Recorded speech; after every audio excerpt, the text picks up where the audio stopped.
Welcome to OG Foundation, capital of the sovereign state of Velodium. I am your host, Sovereign Non of Velodium, and this is episode 5 of season 12. Last week, we got struck by lightning, so the first order of business is to replace 2 inverters that got fried. So there's a 48-volt battery bank in this shipping container, which is powered by 9 panels, 3 in parallel, series of 3. And I just set up the inverter in there, got it grounded properly this time on the shipping container. At least I think I did it properly. I got a new fuse on there so that hopefully the same thing won't happen again. And now I'm working on setting up a 48 volt down to 12 volt reducer or converter, whatever it's called, so that I can run 12 volt lights in that shipping container, which has been broken for a long time. But in the process of fixing, or I didn't fix any of the inverters, but taking them apart and looking at them, I found a spare fuse that I can use for the previously blown fuse for that reducer, which I'd blown a while ago. So I'm going to try to get that going. I've got some alligator clips here and other necessary tools, and I'm going to try to get that going now. So this here is a heavy duty charge controller. And then that's the 48 volt 3000 watt inverter that I just replaced, which is now working. And it's grounded to there. The boys are checking everything out. And then there's 8 batteries in this bank. 2 parallel series or parallel banks of 4 in a series. This is that 48 volt thing. So I replaced the fuse and I'm trying to make it work. And it's not really working, but yeah, it's kind of ghetto set up over here, pretty simple, but it is working now. Everything but the 12 volt. So it's Saturday morning. It was rainy yesterday, rainy today. It's going to be rainy this afternoon. Probably not the most prudent time to do mortar, but I'm impatient. It's also going to be 40 degrees tonight. I'm just going to add a double measure of calcium nitrate and then put mortar on, even though it's going to rain in like an hour or two, and then plastic it up and hope for the best. I want to make progress, and I'm tired of doing nothing. So that double measure of calcium nitrate will probably be just north of 2%, but certainly less than 3%, which is on the high end, but still a good amount of calcium nitrate to use that'll prevent the freezing or speed up the setting and curing process. And when it's cold tonight and the rain's coming, it'll help on both measures. So 1 batch applied. We almost even got a bit of sunshine. So far the weather is holding, and got another coat over here on this fresh section from last week, and the goats over there are ready to come out. Here's the view from below, and it's really starting to kind of get some coverage. There's 2x4 and there's some other kind of vertical supports to try to keep the metal in place so it doesn't sag. And so when the mortar is laid on, and the idea is that once the mortar all cures, there's enough kind of compression strength to keep the metal from sagging, and then the combination of the compression and the tension can kind of suspend it flat and hold the weight even when you apply weight to the horizontal surface.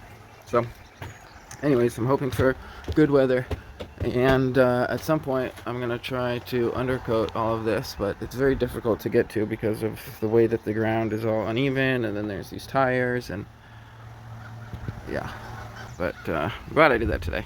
I just hope that the rain is forgiving. So after replacing that inverter, the 48 volt one to 110, still no power, and so now I'm diagnosing where the issues are. Here's another blown extension cord from the lightning. The other one, the cord, every one, it was the white wire that exploded and blew it apart. This one, it looks like it's the black wire. Anyways, it's just interesting how the wire on the ground induces the current, whether it's inducing the strike or it's because of the strike. But it seems like both strikes hit extension cords on both sides of the castle, frying both systems. But it's not clear if it like targeted the extension cord. I'll see if I can find the lightning strike. But it seems just that the charge that it induces is so intense that the extension cord essentially explodes. So there's a number of areas where I had to do some basically like electrical tape maintenance, and then there was one full break here which I fixed by splicing the 2 extension cords together and then splicing this female end into it, which means that I salvage the male end of this cord and can use that elsewhere potentially. And it's basically just three cords coming together there. So in the middle of the extension cord, we have a plug here, right where the electric fence is. So it ends up with a better solution than it had previously. I just need to make extra sure that no water gets in there. The new electric fencer is another casualty of the lightning. Seems to have struck right around here. And that was plugged into a ground rod. Maybe it would have affected it, I don't know, but another little casualty. But this, I got that waterproofed, and this plug is now otherwise working. I'll just have to replace this electric fencer now. For a second I was thinking it could have been the goats that broke the fencing thing, but then I saw the inside of it. It's just like completely exploded, and this thing was in there. Very high heat. But the good news is that there's power up here now from the 48 volt one, so that's all fixed, and all 3 battery banks are back online. One of them just kind of limping, but that's all good. Sunday morning, I just took the plastic and coverings I put on that off, which is why there's some water pooling there. But I timed it well. There's no rain damage, and this all looks like in really good shape, curing really slowly. So what I'm going to start with today, I'm going to put another piece of rebar right there, and then finally, assuming the weather's good, I'll prep and close up that final piece there, and then that'll all get, and that piece of rebar will help me with that, and to be able to get that whole section there. And so that'll push me over to there, maybe do some undercoating. And what I also want to do is get everything I need to get on these forms here, so I can pull this whole floor joist, because I got to pull it all at once, because the forms are screwed to the floor joist on the other side. So I want to get all of the use out of all those forms and the floor joists, and then also make sure it's stable enough to pull, and then pull the whole thing. And also kind of make sure that the floor here is stable enough to kind of receive it when I pull it, because I'll have to like lay it down to unscrew it and disassemble it and stuff. So that's pretty much the agenda for today, as well as moving that Portland pallet inside the entry hall now that the other one's empty and the space is made for it. That was a good workout. I've earned my breakfast. Sunday, I've pivoted from mortar, and well, you can't really see, but there's a fence line that goes up through the trees there. Basically did all sorts of fencing, resolved a long-standing kind of dispute with the neighbor, and built a nice new double electric fence with that stainless steel rebar wire that I had way more than I needed. And it'll be excellent as electric fencing. It'll never rust, and it'll carry charge really well, and it can get nice and tight, and it's easy to work with, and it's really just the perfect kind of electric fence wire, to be honest. So I did all of this all the way over to there, and now instead of there being potentially two electric fence gates to block the right-of-way, now the right-of-way is clear, and the one electric fence gate is beyond the right-of-way to Elonium. Success. So it's Monday afternoon, Memorial Day, when we mourn the death of the free union of sovereign states that died in the Civil War, replaced by the tyranny of the federal government that destroyed and crushed the idea of sovereign states, and therefore the sovereign people as well. I, in a very mourning fashion, well, at least it was this morning, finished section 2 of the fence. So the fence gets all the way over to that fence line, and then over to the corner there.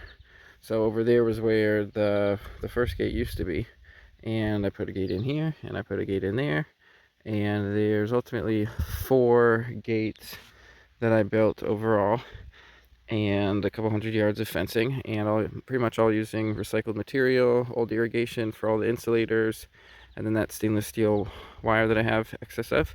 And not only did it secure the right of way, but it secured this whole hillside here from the cattle and the erosion that they were causing. And so it protected the right of way of the residents and the OG Foundation as well. And now I can finally get to mortar. So yesterday morning, before I got into the fencing, I prepped this whole metal section there, the connection to that form, and then mortar, or the lath along the edge of that form. So I should be able to fill all that in, and pretty much do it from the ladder below, I believe. And that'll probably take about 2 buckets ish, and maybe I'll do some undercoating with the other 2. We'll see. Oh yeah, also I put this piece of rebar here along the edge of that form, which then ties up into the corner over there, and that'll help to level it out, and then also really to strengthen that edge there, because I'm going to want that little strip right there to be really strong, because I'll probably be walking on that or something relatively soon. And yeah, I'm going to try to hustle and if I see how much I can do today. So I got coverage on pretty much all that lath, and then I got some more undercoating on where the form was. So some places where they overlap, there's still kind of holes in between, but I'm still hoping by tomorrow I'll be able to walk on it. I mean, I was out on the area with like 1, maybe 2 coats, but no undercoat to apply this, and that's pretty strong. So once it has 3+ coats, it should be pretty good. And so now with the second batch for today, we're doing a foundational one in between plugging the hole in those tires and plugging the hole in these tires, which will help to give these walls better foundation than they currently have, which it's actually pretty, like on the edges of tires with screws in them basically, and just being held up by the strength of the rubber of a tire, or several tires. But put a little drain in here, boot stomped the lath in there, and then put a couple pieces of remesh scrap in there. I'm going to put one more in here, and then mix some concrete this time, so adding stone to the mortar mix. So Tuesday morning, here's those little poured sections. Worked out pretty well. The drain wasn't really as high as it might have ideally been, but high enough. So all that will be good for a little while. So today basically I wanna try to pull both of the big forms before the end of this episode. And it's Tuesday morning, so I've got 3 days. And so I'm going to start by prepping as much mortar on both forms as I can, and then I'll try to get 2 coats on, and then probably pull them on Thursday if I can. That is the goal. And then also try to get maybe like overcoat, undercoat on this new section. I'll show you a shot from above. So there's that new section. I just got to keep watering it so it doesn't dry out too fast today. So I prepped the next line of mortar up there and got a piece of rebar near the top of it, and went pretty quick. So I'm ready for mortar, and kind of prepped as much of that one as well. So I'll get a first coat of mortar on pretty much everything I'm going to mortar that is supported by those 2 floor joists. So Tuesday evening I did 2 batches and got 2 to 3 coats on all of the new stuff, so that it's basically finished with as much as it'll need, and it's like the same quality of what's right below it. So either tomorrow or the next day I can pull that form, and yeah, it's got 2 pieces of rebar tied in there, and then there's another piece of rebar rounding the corner, though I didn't really need to do that third one yet. So this is all this mortar work is done for that form to be pulled now. And just because it was hot and everything was drying quick, I was able to, in some places, get 2 applications of mortar in the same batch of mortar. So that some areas actually got 3 different coats of mortar, and then some areas got 2, but I just got them extra thick, so it's all pretty much even. So I'll basically, anyways, 2 to 3 coats on all that. And then over here, the same thing on all of the surfaces that are on this form.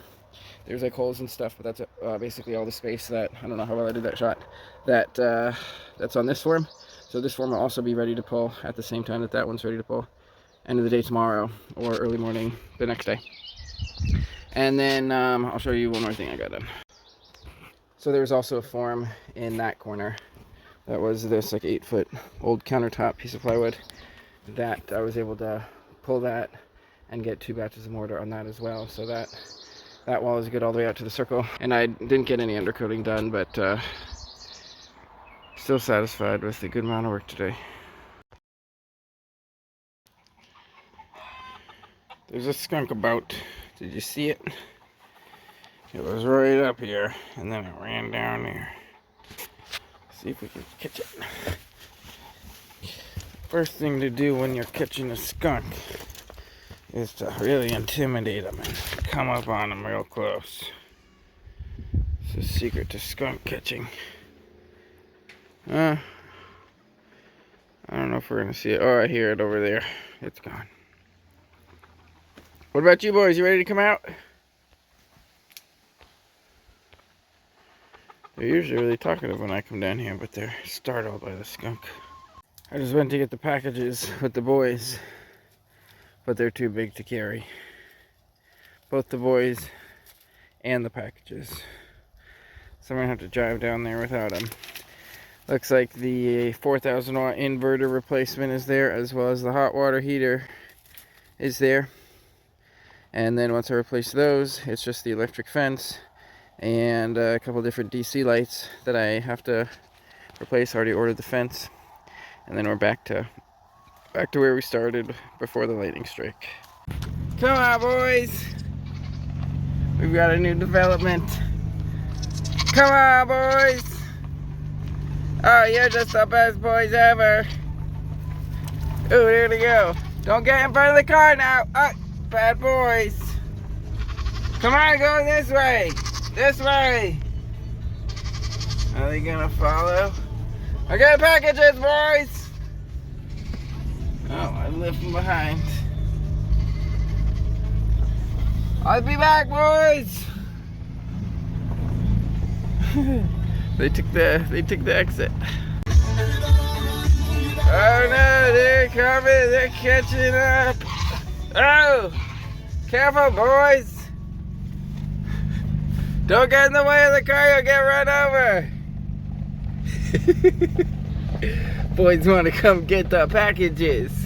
I tried to get him in the car. Only Benedict would get in the car. They're running in front and announcing me. Bleeding the whole way.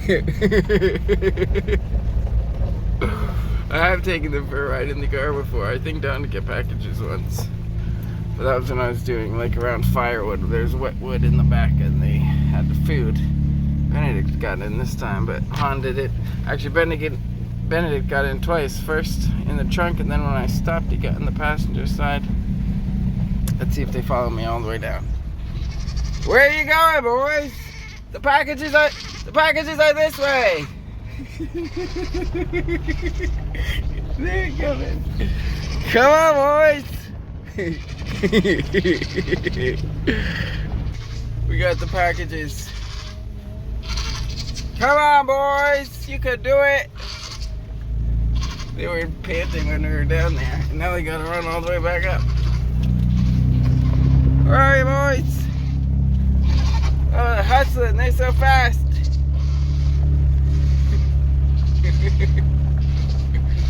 They're just bleeding the entire time. Good boys, you made it. What a run. You're exhausted. Got those packages, that's for sure.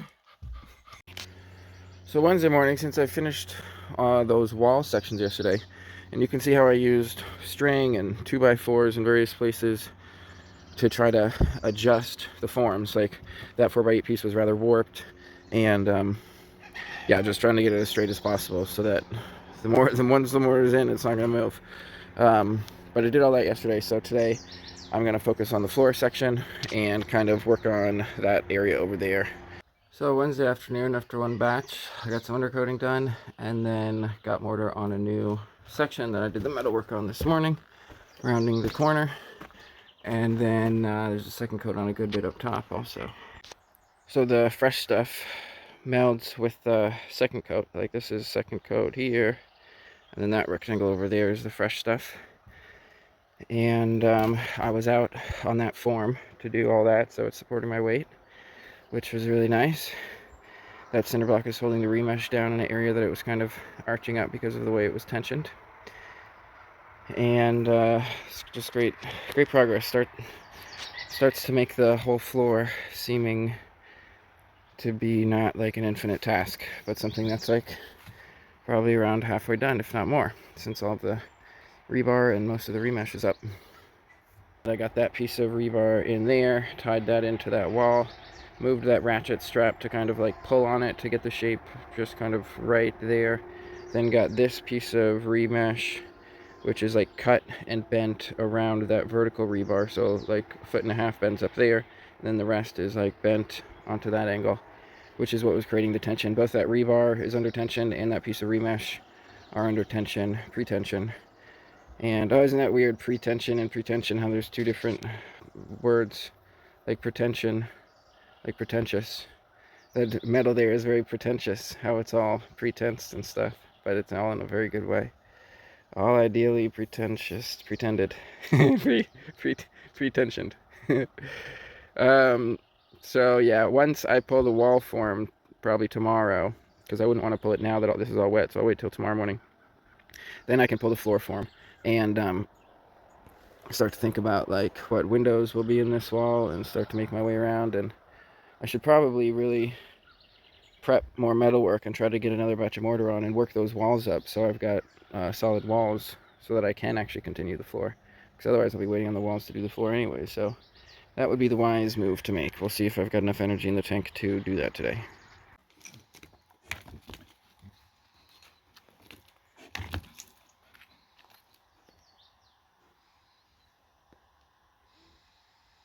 Oh, you couple rascals. Can't get you.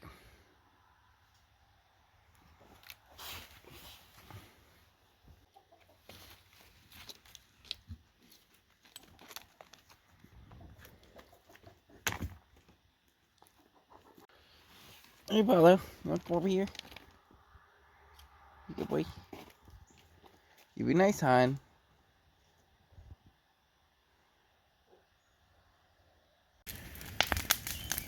Thursday morning, starting with a fire to clean up this brush pile over here.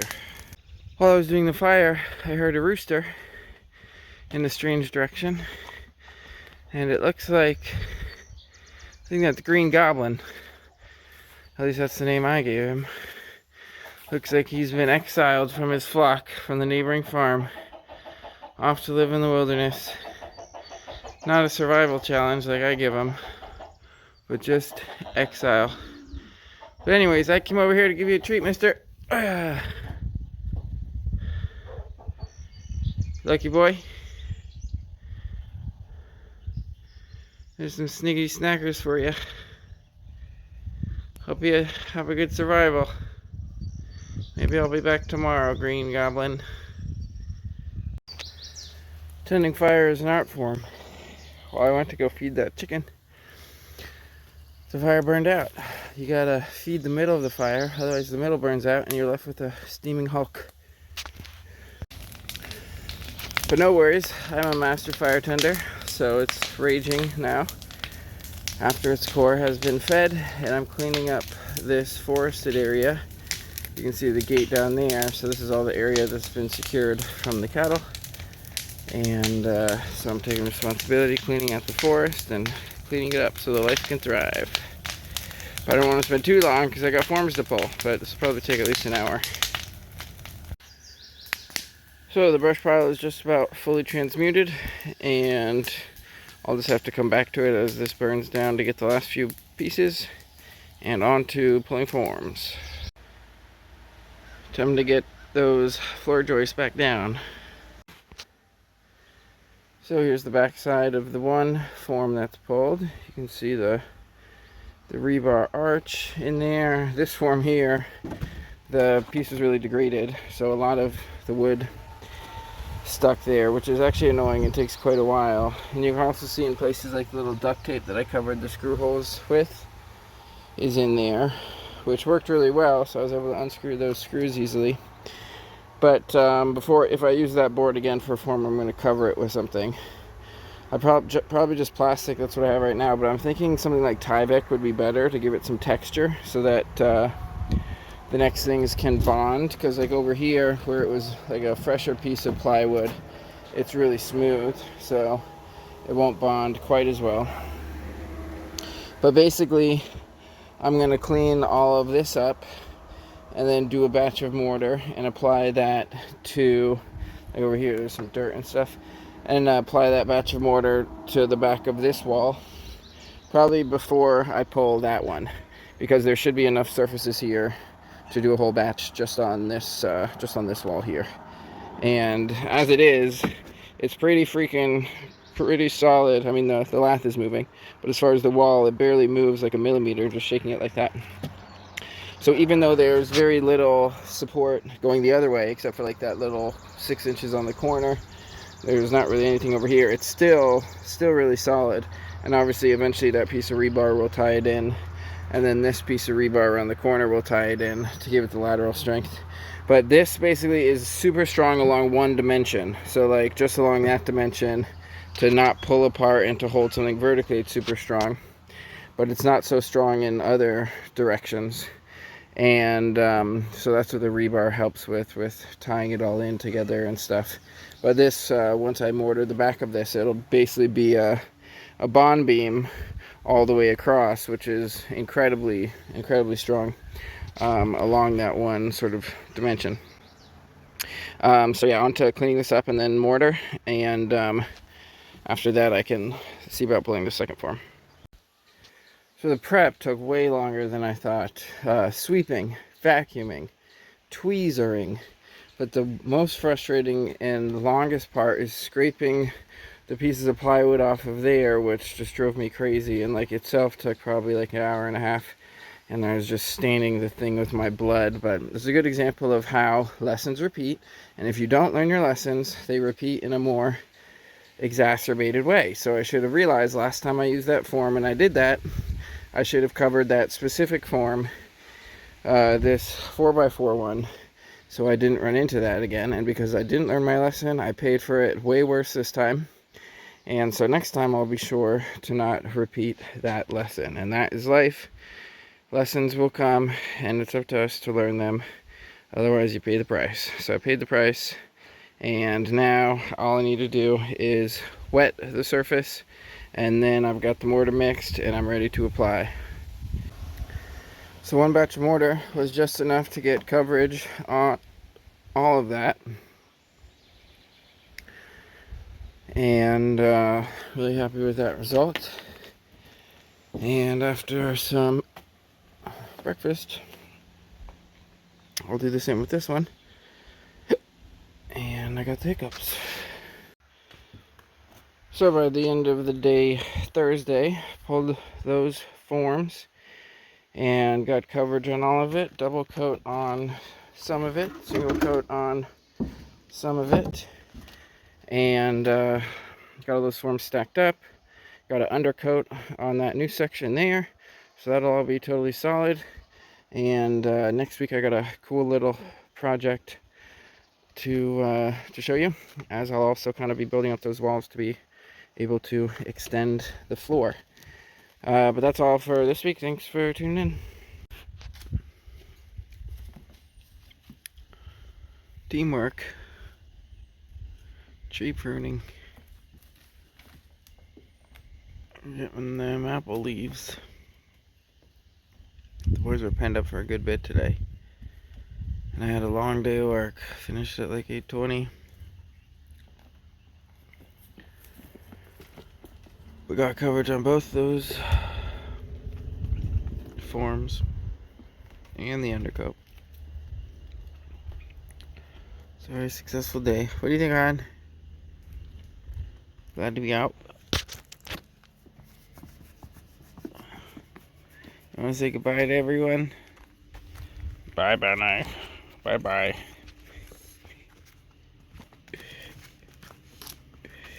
See y'all next week.